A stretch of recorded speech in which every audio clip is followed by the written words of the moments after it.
I'm pretty curious as to why the Biden administration is so defensive on being questioned about defending the Israeli government and supplying them with arms and money. Is it because the Biden administration knows that the Israeli government is committing a genocide? And if they actually admit that they support it, that they will look bad for it? Check, you have a long foreign policy experience. So if you look back, do you think that Berhagen Netanyahu and his extremist government, including an openly racist member like Ben Gavir, supplying them with lethal weapons that killed 70% of women and children, excluding the defensive weapons, was it successful?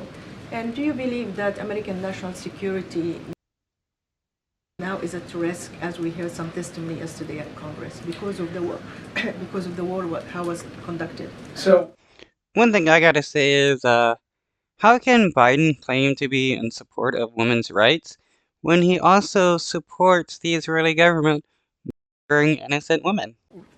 What I didn't hear at all in your question was anything about Hamas, who conducted a... Because the question wasn't about Hamas.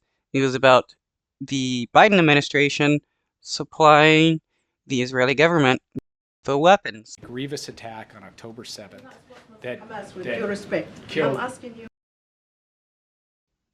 here. Yeah, but these people, they just love to deflect. Deflect.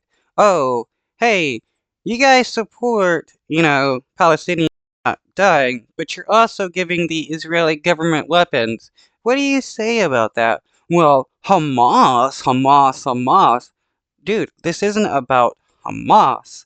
This is about the Biden administration giving weapons to the Israeli government, who are then using those weapons to murder innocent civilians. If I'm there, but I'm asking you here as a national security advisor. But what has been the purpose of our policy since October 7th? A fundamental part of our policy since October 7th has been to help Israel defend itself against a group that authored the worst massacre of the Jewish people since the Holocaust. But how does giving the Israeli government weapons to kill innocent people, the Israeli government defending itself, the Israeli government starving millions of Palestinians self-defense? How is the Israeli government killing Israeli hostages self-defense? And what about the IDF going into the West Bank, murdering Palestinians and taking their land? How is that self-defense? What about the 12-year-old that was just murdered by the IDF in Jerusalem and praised by the security minister? How is that self-defense? Had its leaders go out after that and say, we're going to do October 7th again and again and again until Israel no longer exists. Yeah, and the Israeli government has been doing multiple October 7th against innocent Palestinians, and somehow that is supposed to be okay because they think it's okay to collectively punish innocent Palestinian kids. And from our perspective, Israel had a right and an obligation to take action against Hamas.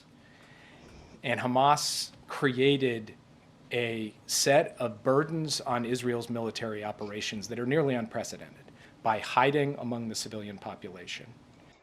Yeah, this old excuse over and over again. Hamas hides amongst the civilian population, so the Israeli government has to murder innocent civilians. Like, no, that's not a justification whatsoever. And that made it more difficult for Israel to conduct its military operations. It did not take away Israel's responsibility to take...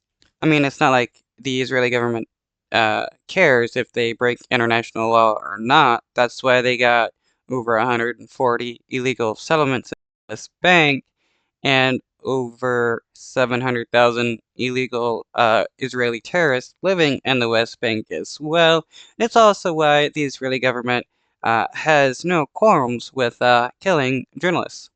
Take every possible step to protect innocent people, and far too many innocent people, including women and children, died. And the president spoke to this, I thought, quite powerfully on Thursday night. And we are very mindful of it. And every one of those deaths is a tragedy. And we have said Israel has to do more when it comes to the protection of civilians. And we've spoken today at some length about Rafah. It doesn't matter if Biden talks to uh, BB Hitler about murdering one less baby or something like that, when the right-wing Israeli government does not care what any other nation says. Anytime any other nation tries to speak out against the Israeli government, all the Israeli government does is accuse that person or government or organization of being anti-Semitic. Because when you're against a genocide by the Israeli government, that automatically makes you anti-Semitic in some way. But I do feel it is important to continue to ensure that this conversation, this story, is complete, that all elements of it are brought into the picture and not just some. And that does mean paying attention to the suffering of innocent people, not just their vulnerability to the military actions of Israel, but also their vulnerability to a lack of food, water, medicine, shelter. And these are things that we work on around the clock. I mean, if the United States actually cared about Palestinians starving in Gaza, they wouldn't be continually giving the Israeli government funds and money and continually defending their actions. I mean, imagine if the Biden administration was defending Russia committing genocide against the Ukrainian people, as well as helping the Ukrainians defend themselves by giving them money and arms, but also, money to Putin. It wouldn't make any sense. You would obviously be able to tell that they actually support one side over the other. These are things I personally stay awake at night about. So I care about this very much.